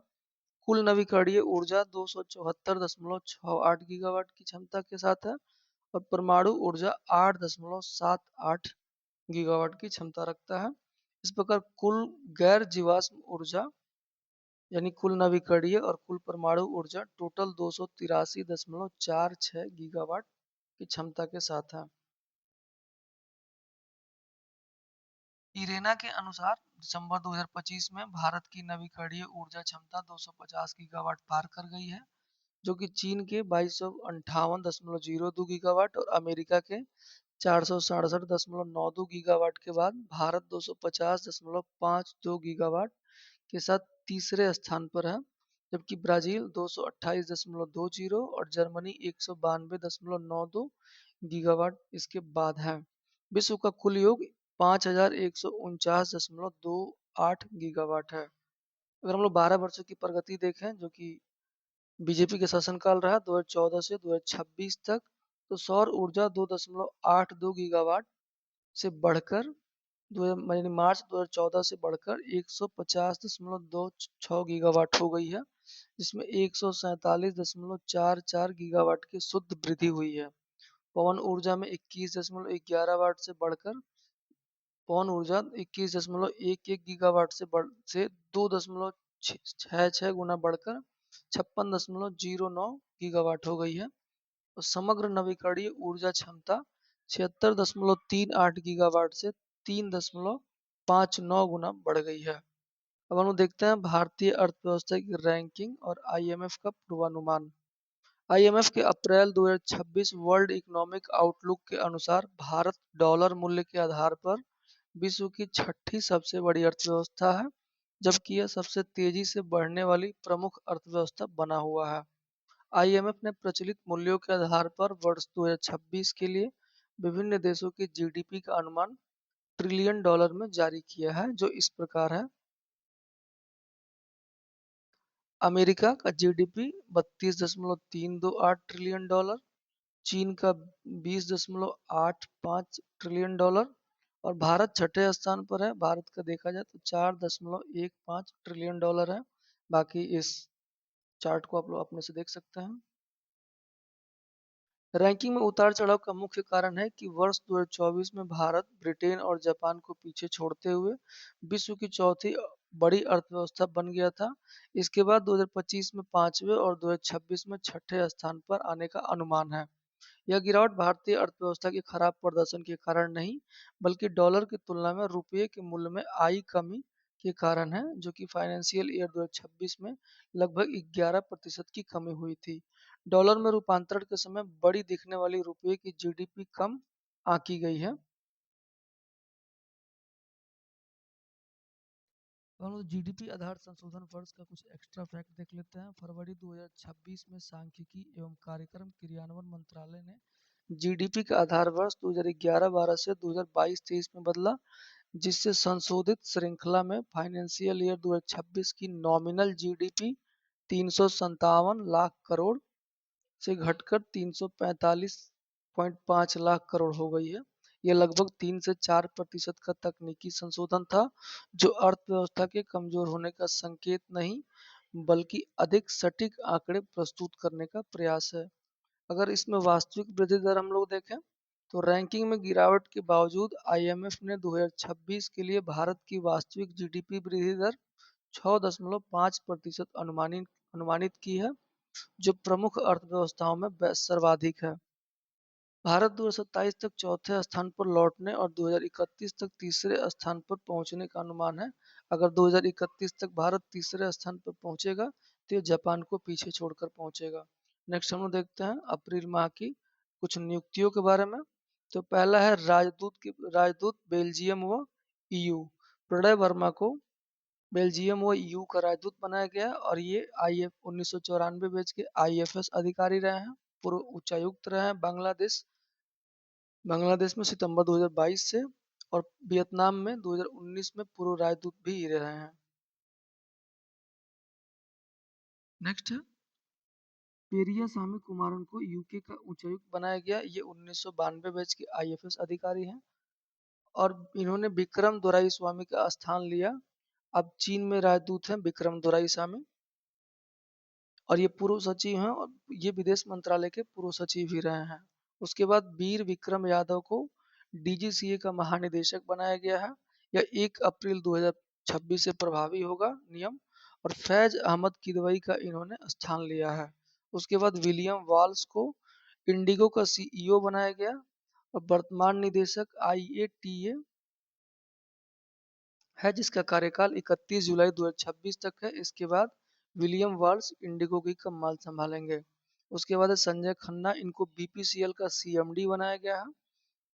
इनकी नियमित नियुक्ति हुई है और इनका कार्यकाल 31 मई 2029 तक रहेगा। उसके बाद है अनंत स्वरूप, इनको फिक्की का महासचिव बनाया गया है और अप्रैल 2026 में इनकी नियुक्ति हुई है। अब हम लोग कुछ चर्चित व्यक्तियों के बारे में देख लेते हैं, जैसे Peter Elbers. Indigo Indigo Bharat की सबसे बड़ी विमान सेवा कंपनी है। इसके मुख्य कार्यकारी अधिकारी हैं पीटर एल्बर्स। नीदरलैंड मूल के एल्बर्स सितंबर 2022 से इस पद पर कार्यरत थे। उन्होंने मार्च 2026 में पद से त्यागपत्र दे दिया और दिसंबर 2025 में इंडिगो की उड़ानों में आए व्यवधानों के कारण वो विवादों में आ गए थे, जिससे उन्होंने इस्तीफा दे दिया। उनके इस्तीफे के बाद कंपनी के सह संस्थापक राहुल भाटिया ने अस्थायी रूप से CEO का कार्यभार संभाला है और जुलाई 2026 से विलियम वॉल्स इंडिगो के नियमित CEO बनेंगे। उसके बाद हम लोग देखते हैं कैंपबेल विल्सन, ये भी एयर इंडिया से संबंधित है।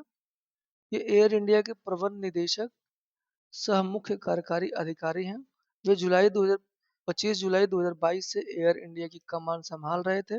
इन्होंने अपना 5 वर्ष का निर्धारित कार्यकाल पूरा होने से पहले ही अप्रैल 2026 में त्यागपत्र दे दिया है। नई नियुक्ति होने तक वे जिम्मेदारी संभालते रहेंगे। उसके बाद है चंद्रिका प्रसाद संतोखी। सूरीनाम के भारतीय मूल के ये पूर्व राष्ट्रपति हैं। 30 मार्च 2026 को 68 वर्ष की आयु में इनका निधन हो गया। इनके पूर्वज मूल रूप से भारत के बिहार राज्य से थे और चंद्रिका प्रसाद संतोखी वर्ष 2020 से 2025 तक सूरीनाम के राष्ट्रपति रहे और राष्ट्रपति पद की शपथ उन्होंने संस्कृत भाषा में ली थी, जो काफी चर्चा में रही। उन्होंने भारत सूरीनाम द्विपक्षीय संबंधों को मजबूत करने में ऐतिहासिक भूमिका निभाई और वर्ष 2023 के प्रवासी भारतीय दिवस सम्मेलन के मुख्य अतिथि के रूप में भारत आए थे। उसके बाद हम लोग देखते हैं आशा भोसले के बारे में। ये भारत की प्रख्यात पार्श्व गायिका रही हैं। 12 अप्रैल 2026 को मुंबई में 92 वर्ष की आयु में इनका निधन हो गया। प्रसिद्ध शास्त्रीय गायक पंडित दीननाथ मंगेशकर की पुत्री थी और स्वर कोकिला लता मंगेशकर की छोटी बहन थी। विभिन्न भाषाओं में 12,000 से अधिक गाने इन्होंने गाए हैं और सर्वाधिक गानों की रिकॉर्डिंग के लिए Guinness book of world record में आशा भोसले का नाम भी दर्ज है। इनका पहला विवाह 16 वर्ष की आयु में 1949 में गणपत राव भोसले से हुआ, जो 1960 में टूट गया और 1980 में संगीतकार R.D. बर्मन पंचम दा से इनका विवाह हुआ था। नेक्स्ट है मोहसिना किदवई। ये वरिष्ठ कांग्रेसी नेता और पूर्व केंद्रीय मंत्री हैं। 8 अप्रैल 2026 को 94 वर्ष की आयु में इनका निधन हो गया। उत्तर प्रदेश विधानमंडल के दोनों सदनों यानी विधानसभा और विधान परिषद की सदस्य रहने के साथ लोकसभा और राज्यसभा की भी सदस्य रही हैं।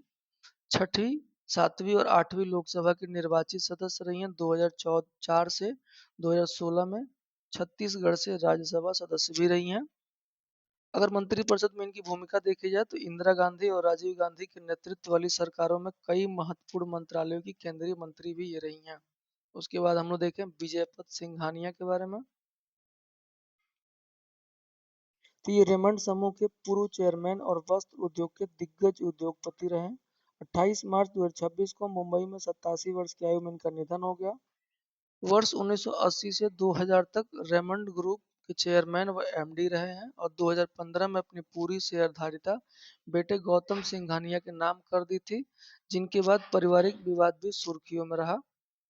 2005 में हॉट एयर बैलून में सबसे अधिक ऊंचाई तक जाने का विश्व रिकॉर्ड बनाया और 1994 में आईएएफ ने एयर कमांडो की मानद उपाधि दी और 2006 में मुंबई का शेरिफ नामित किए गए। Tenzing Norgay national adventure award 2021 इनको मिला है और पद्म भूषण 2006 भी इनको मिला है।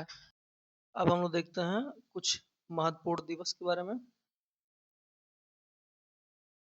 जैसे 5 अप्रैल को राष्ट्रीय नौवहन दिवस मनाया जाता है, 7 अप्रैल को विश्व स्वास्थ्य दिवस, 14 अप्रैल को अंबेडकर जयंती, 18 अप्रैल को विश्व विरासत दिवस और 22 अप्रैल को पृथ्वी दिवस। इसका थीम था आवर पावर आवर प्लेनेट। 56वीं वर्षगांठ है ये। पहला आयोजन 1970 में किया गया था। उसको 24 अप्रैल को राष्ट्रीय पंचायती राज दिवस मनाया जाता है। 73वीं संविधान संशोधन अधिनियम 1992 की स्मृति में। उसके बाद 25 अप्रैल को विश्व मलेरिया दिवस मनाया जाता है।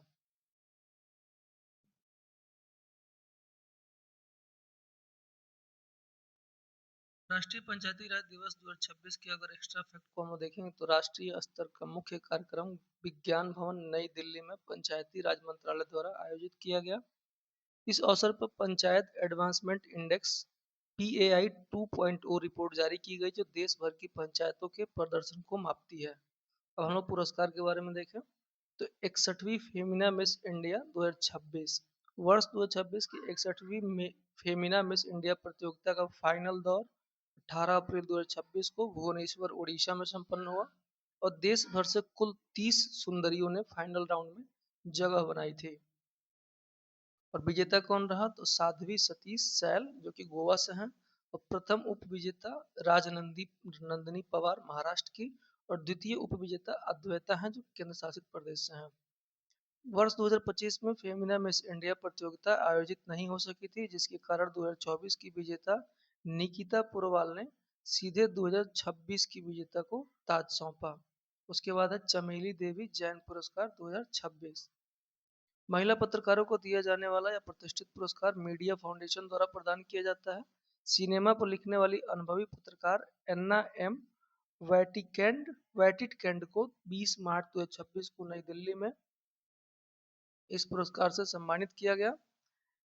इस पुरस्कार की स्थापना 1980 में स्वतंत्रता आंदोलन के दौरान जेल जाने वाली पहली जैन महिला चमेली देवी जैन की स्मृति में की गई। यह पुरस्कार केवल महिला पत्रकारों को दिया जाता है और पहली बार 1982 में प्रदान किया गया था। मीडिया फाउंडेशन के अन्य नए पुरस्कार जिसकी शुरुआत 2025 में हुई, विश्वनाथ दिल्ली प्रेस पुरस्कार निर्भीक पत्रकारिता के लिए, सुकन्या शांता द वायर, कमला मनकेकर पुरस्कार लैंगिक पत्रकारिता के लिए निधि सुरेश को मिला है। रामनाथ गोयंका पुरस्कार 2026 देश के सबसे प्रतिष्ठित पत्रकारिता पुरस्कारों में एक Ramnath Goenka excellence in journalism award का वितरण 27 मार्च 2026 को नई दिल्ली में किया गया। उपराष्ट्रपति सीपी राधाकृष्णन के हाथों 19 श्रेणियों के कुल 24 पत्रकारों को सम्मानित किया गया। हिंदी पत्रकारिता प्रिंट के माध्यम से अकोडिया को दिया गया जो कि दैनिक भास्कर का है, और हिंदी पत्रकारिता ब्रॉडकास्ट या डिजिटल माध्यम से सर्वप्रिय सांगवान को दिया गया जो BBC न्यूज हिंदी में काम करती हैं। दूसरा राजनीतिक और सरकार प्रिंट या डिजिटल के माध्यम से दीप्तिमान तिवारी को मिला, ये द इंडियन एक्सप्रेस में काम करती हैं। उसके बाद बिजनेस एंड इकोनॉमिक्स प्रिंट या डिजिटल रूप से प्रवीण परमावशिवम और मुंसिफ वेंगटील आदित्य कालरा को मिला। थॉमसन राइटर्स में ये कार्य करते हैं। क्षेत्रीय भाषाओं में प्रिंट के माध्यम से मोहम्मद साबित और अखिल शिवानंद को मिला, ये मातृभूमि मलयालम में काम करते हैं। और क्षेत्रीय भाषाओं में ब्रॉडकास्ट या डिजिटल रूप से फूसिया मुस्तफ़ा को मिला, ये न्यूज मलयालम 24x7 में काम करते हैं। नेक्स्ट हम लोग देखते हैं साहित्य अकादमी की महत्तर सदस्यता। 30 मार्च 2026 को साहित्य अकादमी ने 3 शीर्ष साहित्यकारों को महत्तर सदस्यता प्रदान करने की घोषणा की। डॉक्टर प्रतिभा राय जो कि पद्म भूषण से सम्मानित उड़िया साहित्यकार हैं, लक्ष्मी खिलानी जो कि सिंधी कथा लेखिका हैं, और अब्दुस समद जो कि उर्दू लेखक हैं। साहित्य अकादमी की महत्तर सदस्यता भारत में साहित्य क्षेत्र का सबसे दुर्लभ व सर्वोच्च सम्मान है। यह किसी भी एक समय में देश के अधिकतम 21 जीवित साहित्यकारों को ही प्राप्त हो सकता है। साहित्य अकादमी की स्थापना के बारे में कुछ एक्स्ट्रा फैक्ट हम लोग देखें तो साहित्य अकादमी की स्थापना 12 मार्च 1954 को भारत सरकार द्वारा एक स्वायत्त संगठन के रूप में की गई थी, जो भारतीय भाषाओं में साहित्यिक गतिविधियों को बढ़ावा देती है। नेक्स्ट है लता दीनानाथ मंगेशकर पुरस्कार 2026। मास्टर दीनानाथ मंगेशकर स्मृति प्रतिष्ठान द्वारा अप्रैल 2026 में इस वर्ष का पुरस्कार नोबेल शांति पुरस्कार विजेता कैलाश सत्यार्थी को समाज सेवा के क्षेत्र में उनके योगदान के लिए दिया गया। लता दीनानाथ मंगेशकर पुरस्कारों की सूची है कुछ। सबसे पहले 2022 में श्री नरेंद्र मोदी को मिला, ये प्रथम विजेता रहे देश सेवा और राजनीति के क्षेत्र में। 2023 में आशा भोसले को मिला संगीत या कला क्षेत्र में। 2024 में अमिताभ बच्चन को मिला अभिनय और कला क्षेत्र में। 2025 में कुमार मंगलम बिरला को मिला उद्योग और समाज सेवा क्षेत्र में। और 2026 में कैलाश सत्यार्थी को मिला है बाल अधिकार और समाज सेवा के क्षेत्र में। उसके बाद है general Upendra Dwivedi, US army war college के हॉल ऑफ फेम में शामिल हुए हैं। भारत के वर्तमान थल सेना अध्यक्ष जनरल उपेंद्र द्विवेदी ने अप्रैल 2026 में अपनी अमेरिकी यात्रा के दौरान पेंसिल्वेनिया स्थित यूएस आर्मी वार कॉलेज के international fellows hall of fame में शामिल होने का सम्मान प्राप्त किया है। जनरल द्विवेदी इस हॉल ऑफ फेम में शामिल होने वाले भारत के तीसरे थल सेनाध्यक्ष हैं। उनसे पूर्व जनरल वीके सिंह और जनरल विक्रम सिंह को यह सम्मान मिल चुका है। उसके बाद हम लोग देखते हैं शीतल देवी विश्व की सर्वश्रेष्ठ पैरा तीरंदाज बनी है।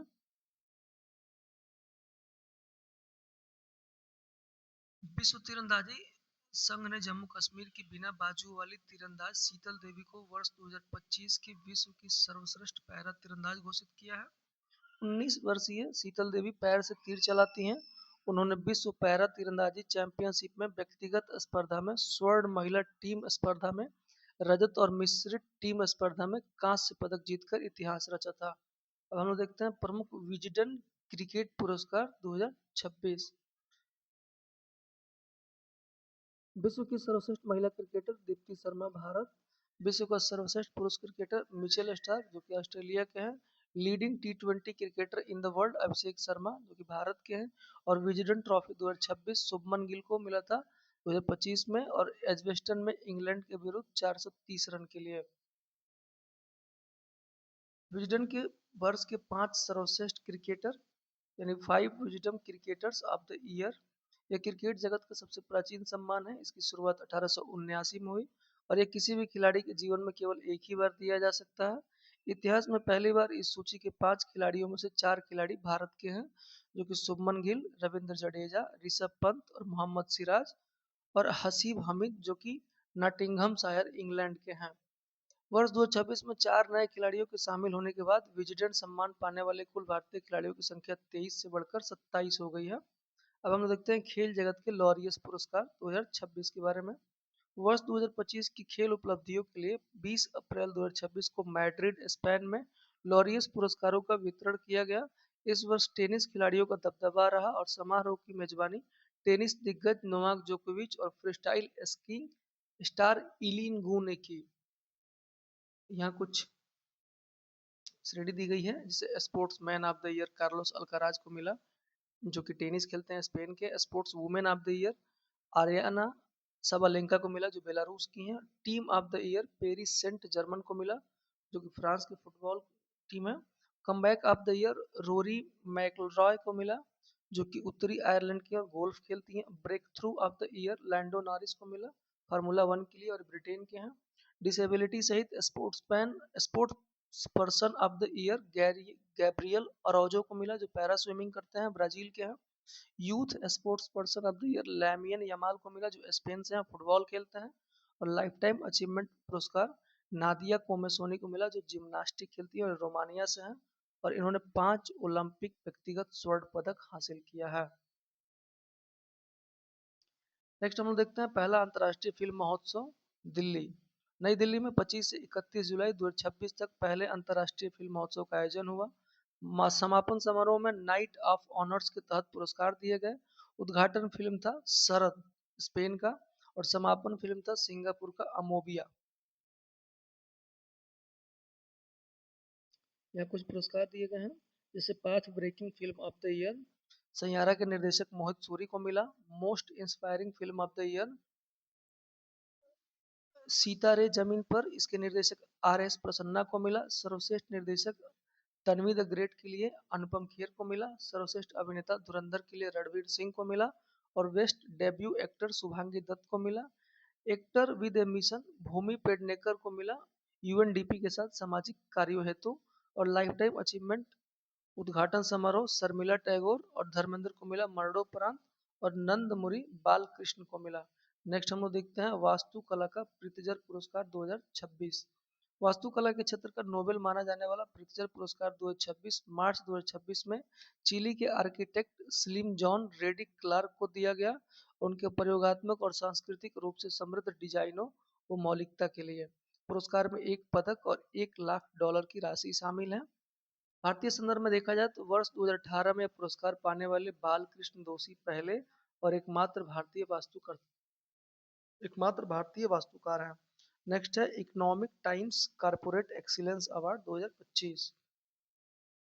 इन पुरस्कारों का वितरण 25 अप्रैल 2026 को मुंबई में केंद्रीय वित्त मंत्री निर्मला सीतारमण की उपस्थिति में किया गया, जिसमें business reformer of the year Andhra Pradesh के CM चंद्रबाबू नायडू को मिला।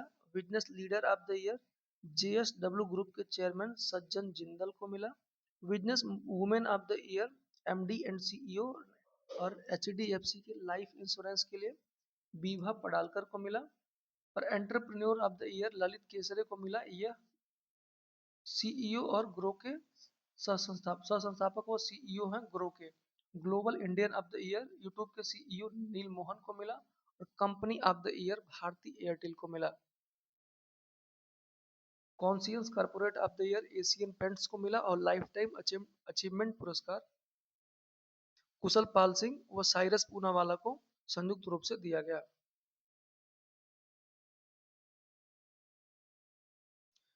हम लोग देखते हैं गणित के क्षेत्र में एबेल पुरस्कार 2026। गणित का नोबल माने जाने वाले एबेल पुरस्कार 2026 की घोषणा मार्च 2026 में Norwegian academy of science and letters द्वारा की गई। विजेता रहे बॉन, जो कि जर्मनी के हैं। विजेता बॉन जर्मनी स्थित मैक्स प्लैंक गणित संस्थान के मानद निदेशक गर्ड फाल्टिंग्स। इनका योगदान देखें तो अंकगणितीय ज्यामिति में शक्तिशाली उपकरण प्रस्तुत करने तथा मॉडल व लैंग के अनुमानों को हल करने के लिए पुरस्कार मिला। 75 लाख नॉर्वेजियन क्रोन पुरस्कार राशि है, जो लगभग 7.70 लाख अमेरिकी डॉलर होता है। और 26 मई 2026 को ओस्लो में नॉर्वे के सम्राट किंग हैरोल्ड 5 की उपस्थिति में प्रदान किया गया। भारतीय संदर्भ में अगर देखा जाए तो वर्ष 2007 में भारतीय मूल के अमेरिकी गणितज्ञ SR श्रीनिवास वर्धन को यह पुरस्कार मिला था, जिन्हें 2023 में पद्म विभूषण से सम्मानित किया गया। तो हम देखते हैं कुछ पुस्तकों के बारे में। टाइड्स ऑफ टाइम, इसके लेखक सुधा मूर्ति हैं। 7 डेथ ऑफ काशी, इसके लेखक मुकुल कुंद्रा हैं। The curious and the classified unearthing military myths and mysteries, इसके लेखक सेवानिवृत्त जनरल मनोज मुकुंद नरवणे हैं, जो कि पूर्व थल सेना अध्यक्ष रहे हैं। अब हम लोग अप्रैल माह के कुछ प्रमुख सैन्य अभ्यासों को देखते हैं। इसमें पहला है अभ्यास दुस्तलिक का 7वां संस्करण। भारत और उज्बेकिस्तान को होने वाला ये वार्षिक संयुक्त अभ्यास है।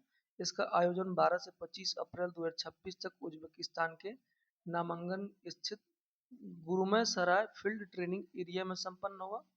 इस 7वें संस्करण में दोनों देशों की थल सेना और वायु सेना के 60 जवानों ने हिस्सा लिया। और इसका मुख्य उद्देश्य क्या था, तो दोनों देशों के बीच सैन्य सहयोग बढ़ाना और अर्ध पहाड़ी इलाकों में आतंकवादी विरोधी संयुक्त अभियानों की क्षमता बढ़ाना। इसका पिछला संस्करण अप्रैल 2025 में पुणे में औंध महाराष्ट्र के विदेशी प्रशिक्षण केंद्र में आयोजित हुआ था। अब हम लोग देखते हैं खेल कूद के बारे में। Beijing E town half marathon Beijing E town half marathon humanoid robot Lightning का विश्व रिकॉर्ड 19 अप्रैल 2026 को दक्षिणी बीजिंग के डेक्सिंग जिले में आयोजित ई टाउन हाफ मैराथन तकनीक और खेल के अनूठे संगम की गवाह बनी। मानव धावकों के साथ साथ एक अलग लेन में लगभग 300 ह्यूमैनॉइड रोबोट ने भी हिस्सा लिया था। रोबोटिक विजेता Honor smart technology development company द्वारा विकसित लाइटनिंग नामक रोबोट ने 21.0975 किलोमीटर की हाफ मैराथन की दूरी मात्र 50 मिनट 26 सेकंड में पूरी करते हुए मानव धावकों के सर्वकालिक विश्व रिकॉर्ड को पीछे छोड़ दिया है। यहाँ तुलना देखें तो रोबोटिक रिकॉर्ड लाइटनिंग चीन का जो रोबोट है वो 50 मिनट 26 सेकंड में दौड़ा है। और मानव विश्व रिकॉर्ड देखें तो युगांडा के जेकब किपलिमो ने 57 मिनट 20 सेकंड समय लिया है। जबकि रोबोट के बारे में देखा जाए तो यह हाफ मैराथन इतिहास का सबसे तेज समय है। और मानव विश्व रिकॉर्ड में देखा जाए तो नवंबर 2021 में यह हुआ था लिस्बन में, ये भी हाफ मैराथन था। मानव वर्ग विजेता बीजिंग ई टाउन 2026 पुरुष कैटेगरी में झाओ हाओजी को मिला, जो कि चीन के हैं, 1 घंटा 7 मिनट 47 सेकंड। और महिला वर्ग में वांग कियानेस्किया को मिला, जो कि ये भी चीन के हैं, और 1 घंटा 18 मिनट 6 सेकंड इन्होंने समय लिया। लंदन मैराथन 2026 सेबेस्टियन सावे ने रचा इतिहास। 26 अप्रैल 2026 को आयोजित लंदन मैराथन में केन्या के धावक सेबेस्टियन सावे ने वह कारनामा कर दिखाया जो कभी मानव क्षमताओं के बाहर माना जाता था। इस मैराथन के पुरुष और महिला दोनों वर्गों के खिताब उन्हीं एथलीटों ने बराबर रखे जिन्होंने 2025 में जीत हासिल की थी। पुरुष वर्ग में देखा जाए तो 2 घंटे से कम का ऐतिहासिक समय लगा केन्या के सेबेस्टियन सावे, जिन्होंने 42.195 किलोमीटर की पूर्ण मैराथन दूरी 1 घंटे 59 मिनट 30 सेकंड में पूरा कर नया विश्व रिकॉर्ड स्थापित किया है। वह आधिकारिक मैराथन स्पर्धा में 2 घंटे से कम समय में दौड़ पूरी करने वाले विश्व के पहले मानव धावक बन गए हैं। इनका पिछला रिकॉर्ड देखा जाए तो इससे पूर्व विश्व रिकॉर्ड केन्या के दिवंगत धावक केल्विन किप्टम के नाम था, जिन्होंने 2023 की शिकागो मैराथन को 2 घंटे 35 सेकंड में पूर्ण किया था। महिला वर्ग की विजेता की बात करें तो महिला वर्ग गत विजेता की बादशाहत कायम रही। इथियोपिया की टिक्स्ट असीफा ने 42.195 किलोमीटर की दूरी 2 घंटे 15 मिनट 41 सेकंड में पूरी कर लगातार दूसरे वर्ष लंदन मैराथन का खिताब अपने नाम किया। नेक्स्ट हम देखें एशियाई मुक्केबाजी चैंपियनशिप 2026। तो ये उलान बटोर मंगोलिया में हुआ 28 मार्च से 11 अप्रैल 2026 तक। भारत का प्रदर्शन के बारे में बात किया जाए तो भारत पदक तालिका में दूसरे स्थान पर रहा। 5 स्वर्ण 3 रजत और 8 कांस्य सहित कुल 16 पदक भारत को मिले और कजाकिस्तान 6 स्वर्ण पदकों के साथ पहले स्थान पर रहा। इसमें कुछ खिलाड़ियों के नाम और किस श्रेणी में उन्होंने कौन सा पदक लिया है। तो विश्वनाथ सुरेश पुरुष वर्ग में 50 किलो वर्ग श्रेणी में स्वर्ण पदक हासिल किया है। मीनाक्षी हुड्डा महिला कैटेगरी में 48 केजी में स्वर्ण हासिल किया है। प्रीति पवार महिला कैटेगरी में 54 किलो वर्ग कैटेगरी में स्वर्ण पदक हासिल किया है। और प्रिया घाघांस महिला कैटेगरी में 60 किलोग्राम वजन में स्वर्ण पदक हासिल किया है। उसके बाद है अरुंधति चौधरी फीमेल कैटेगरी में 70 केजी में स्वर्ण पदक इन्होंने जीता।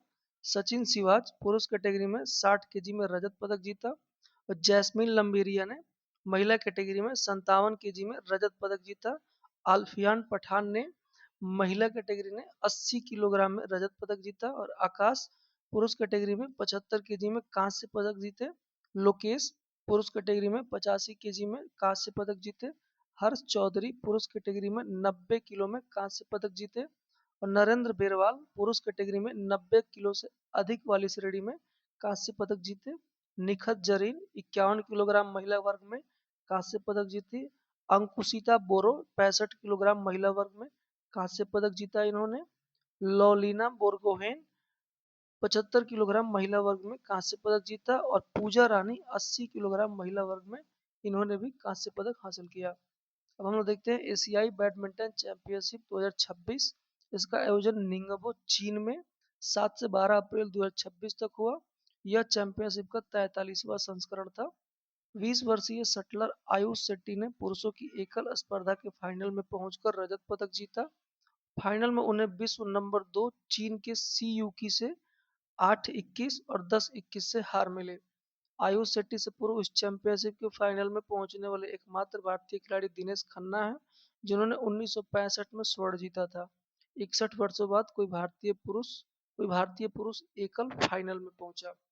महिला कैटेगरी में देखें तो महिला कैटेगरी में आन से यंग जो कि दक्षिण कोरिया से हैं, और पुरुष युगल व मिश्रित युगल में दक्षिण कोरियाई जोड़ी ने विजेता विजेता रही, और महिला युगल में चीनी जोड़ी विजेता रही है। उसके बाद हम देखते हैं विक्टर एक्सेल्सन का पेशेवर बैडमिंटन से संन्यास। डेनमार्क के महान बैडमिंटन खिलाड़ी विक्टर एक्सेल्सन 32 वर्ष की उम्र में अप्रैल 2026 में पीठ के पुराने दर्द के चलते पेशेवर बैडमिंटन से संन्यास की घोषणा की है। इनकी उपलब्धियों के बारे में अगर देखें तो रिकॉर्ड 183 हफ्तों तक विश्व नंबर 1 शटलर रहे।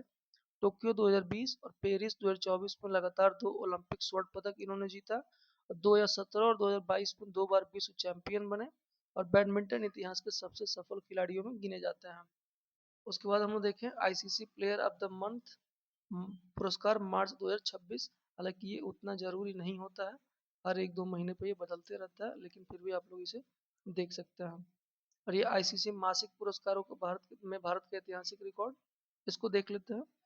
पुरुष क्रिकेट में भारत के कुल 11 क्रिकेटरों को 16 बार यह पुरस्कार मिल चुका है। ऋषभ पंत, रविचंद्र अश्विन, भुवनेश्वर कुमार, श्रेयस अय्यर को 2 बार, विराट कोहली, शुभमन गिल को सर्वाधिक 4 बार, यशस्वी जायसवाल, जसप्रीत बुमराह को 2 बार, मोहम्मद सिराज, अभिषेक शर्मा और संजू सैमसन को यह पुरस्कार मिला है। महिला क्रिकेट में भारत की 5 महिला क्रिकेटरों को 6 बार यह पुरस्कार मिला है। हरमनप्रीत कौर, दीप्ति शर्मा और स्मृति मंधाना को 2 बार, और शेफाली वर्मा और अरुंधति रेड्डी को मिला है। नेक्स्ट हम देखते हैं 10वां आईसीसी महिला टी20 विश्व कप जून जुलाई 2026। पुरुषों के 10वें टी20 विश्व कप फरवरी मार्च 2026 के सफल समापन के बाद अब महिलाओं के 10वें टी20 विश्व कप का आयोजन होने जा रहा है। 12 जून से 5 जुलाई 2026 तक इंग्लैंड और वेल्स में कुल 12 टीमों के साथ ये आयोजन होगा, और ये 12 टीमें 2 समूहों में विभाजित होंगी।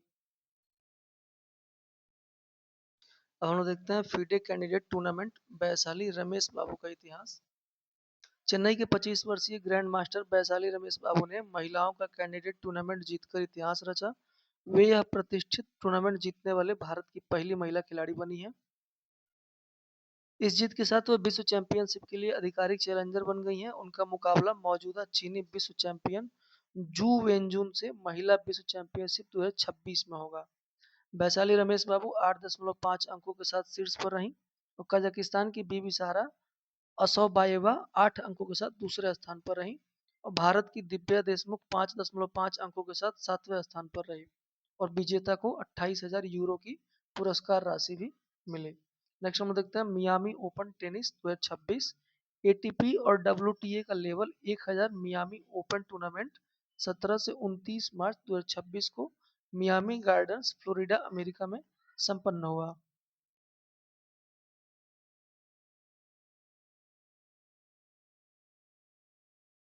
इसमें हम लोग पुरस्कार के बारे में देखें तो एकल पुरुष में इटली के यानिक सीनर को मिला, और उप विजेता रहे चेक गणराज्य के जीरी लेहका।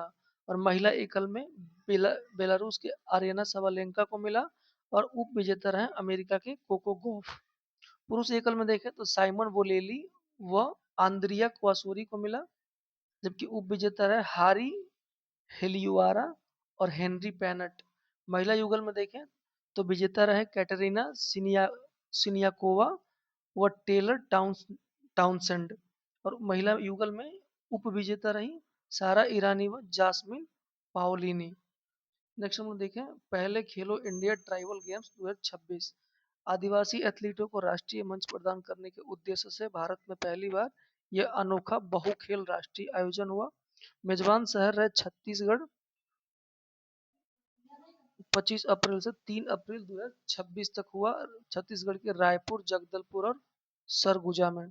शुभंकर रहा मोरवीर यानी कि मोर हमारा या मोर मेरा वीर वीरता। 30 राज्यों के अनुशासित प्रदेश के लगभग 3800 खिलाड़ी इसमें भाग लिए। 7 पदक खेल हुआ, एथलेटिक्स, हॉकी, फुटबॉल, भारोत्तोलन, तीरंदाजी, तैराकी और कुश्ती, और 2 प्रदर्शन खेल मलखम्ब और कबड्डी हुए। पहले खेलो इंडिया ट्राइबल गेम्स में पदक तालिका इस प्रकार है। कर्नाटक को पहला स्थान मिला है 23 स्वर्ण के साथ कुल 38 पदक है। इसमें बिहार का नाम कहीं नहीं है। और उड़ीसा को 21 स्वर्ण पदक के साथ दूसरे स्थान पर रखा गया है, क्योंकि इसका कुल स्वर्ण पदक 57 है। कर्नाटक ने सर्वाधिक 23 स्वर्ण जीतकर तालिका में शीर्ष स्थान प्राप्त किया, जबकि ओडिशा ने सर्वाधिक कुल 57 पदक जीते हैं।